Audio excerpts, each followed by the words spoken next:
Alors, nous allons passer maintenant au grand 2. Le grand 2 qui parle des intervalles de R. Alors, nous avons vu au grand 1 les différents ensembles des nombres. Et ce qui nous intéresse, c'est l'ensemble grand R, le plus grand des ensembles. Alors, l'ensemble grand R est également un morcellement d'ensemble. Nous allons voir quelques ensembles de l'ensemble grand R. Donc, nous appelons les intervalles de grand R. Alors, donc, en grand 2, nous allons voir les intervalles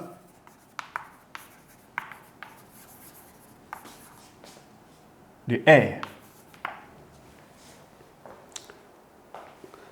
Alors, nous allons d'abord voir les intervalles ouverts. Donc, intervalle ouvert. Alors, c'est quoi les intervalles ouverts? Alors, si nous prenons deux nombres A et B, donc, soit deux nombres A et B, tels que A soit inférieur à B. Donc, il faut dire que ce nom, c'est des réels, parce que nous sommes ici dans l'ensemble des réels. Alors, l'intervalle ouvert d'origine A et d'extrémité B se note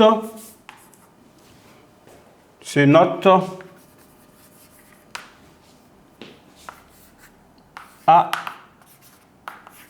B. Alors, AB, ici, ça veut dire que, vous voyez ici, ça veut dire que c'est ouvert. A n'est pas élément de l'intervalle.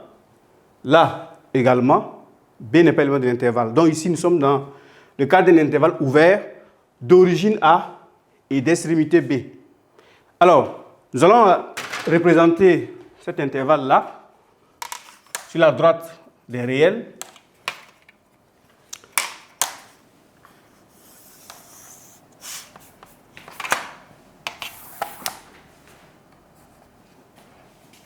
Nous marquons le point A, puisqu'on dit A est plus petit que B. Donc, A d'abord, B ensuite.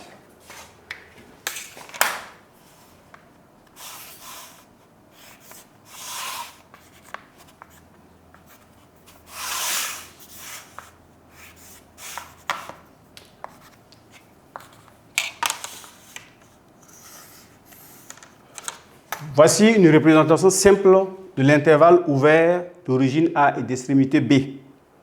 Donc, sur la droite des réels. Également, nous allons voir l'intervalle fermé.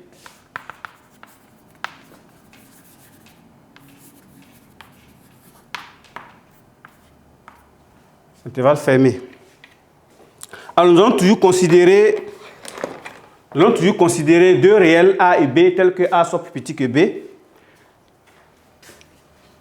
Donc ici, nous avons soit deux réels A et B, deux réels ou deux nombres réels. Ici, nous sommes toujours dans l'ensemble grand R. Donc, on dit nombre ou qu'on dit réel, le tout devient la même chose. Donc, soit deux réels A et B, voilà, tel que A soit plus petit que B. Alors, l'intervalle fermé, voilà, l'intervalle fermé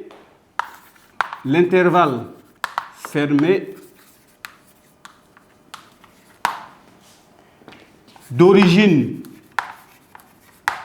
A et d'extrémité B se note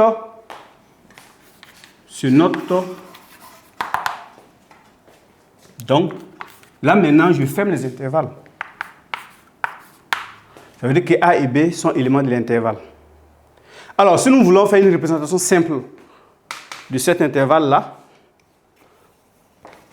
donc nous aurons, voilà, donc je marque le point A, le point B. Voilà, n'oublie pas le point A et A est plus petit que B. A et B, c'est des nombres. Donc, je ne peux pas mettre A ici et B avant. Non, là, c'est faux. Puisque A2 est plus petit que B. Alors, donc, maintenant, je vais... Voilà. Je vais le fermer.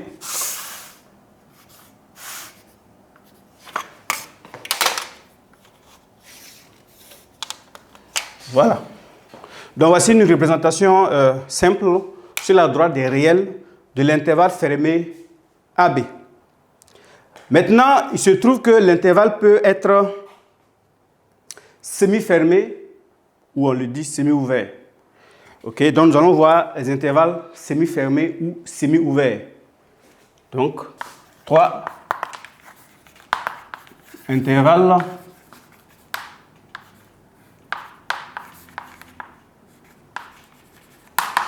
semi-fermés.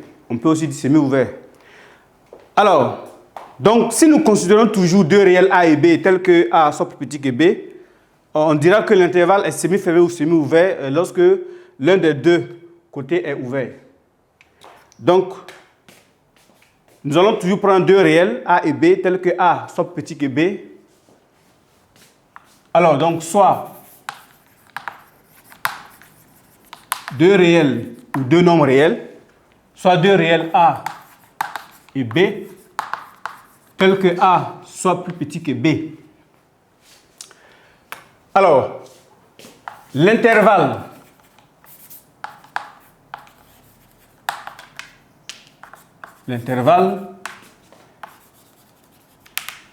semi-fermé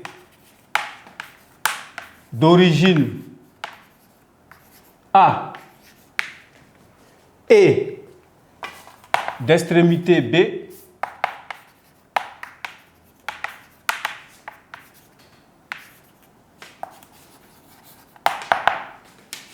se note.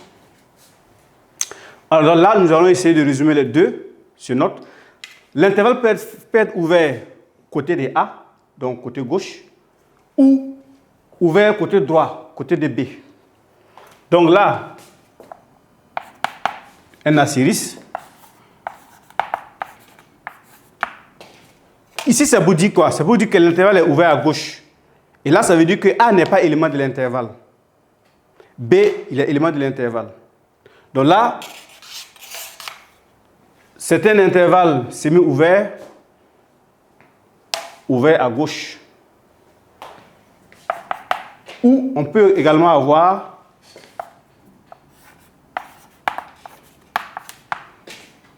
celui-là.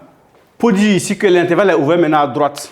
Ici, B n'est pas élément de l'intervalle, A est élément de l'intervalle. Alors, pour ces deux-là, nous allons faire une représentation simple des deux sur la droite des réels. Donc, là, nous allons marquer A, B.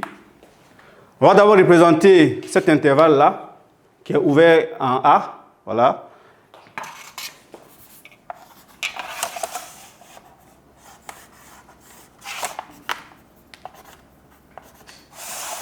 Et fermé en B.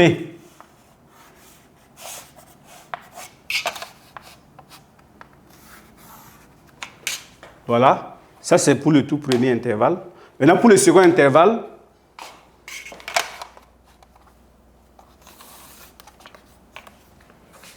donc, nous marquons le point A d'abord. Comme je l'ai dit, A est plus petit que B.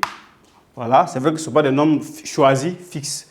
Mais on sait que A est plus petit que B. Donc, à tout moment, le A vient avant le B. Alors, donc, nous... Voilà.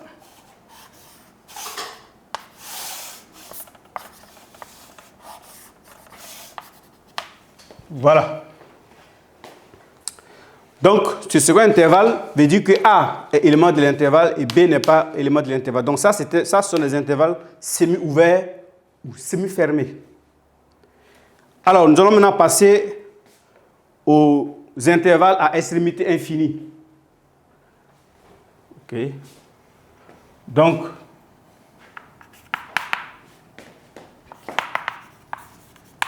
intervalles de la forme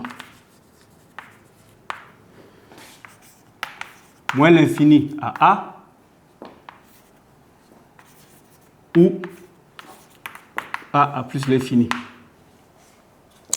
Alors ici, nous allons voir ces deux types d'intervalles, mais également nous allons voir lorsque ces deux intervalles sont ouverts par la gauche ou par la droite.